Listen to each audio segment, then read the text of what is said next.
In today's video, I am going to teach you how to change color of icon in Figma. First, open your design in Figma. Navigate to the file and page where your icon lives, and zoom in slightly so you can see it clearly.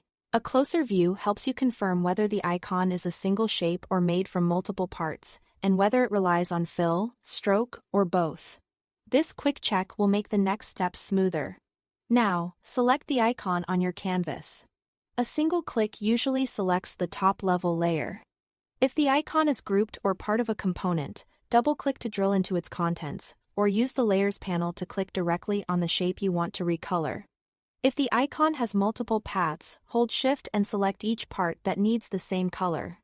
The goal is to make sure the specific layer you intend to recolor is highlighted, so the change applies exactly where you want it. With the icon selected, look to the right-hand design panel and find the Fill section. You'll see a small color swatch next to the word Fill. If the icon has more than one fill, they'll be stacked here. The visible one is typically at the top. If you don't see fill on that layer, the icon might use stroke instead. In which case you'll find the color control under the stroke section just below or near fill. Either way, this panel is where the color lives.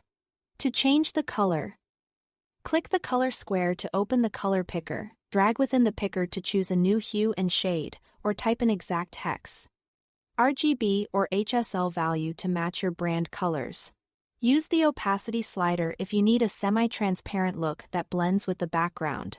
If your icon is built from several shapes, select them together and apply the same fill so the change stays consistent across all parts. For icons that rely on strokes rather than fills, adjust the stroke color here as well, making sure the thickness and opacity still look right at your intended size. When you are done, zoom out to 100% and quickly check contrast and legibility against the surrounding UI. That's all it. Thanks for watching.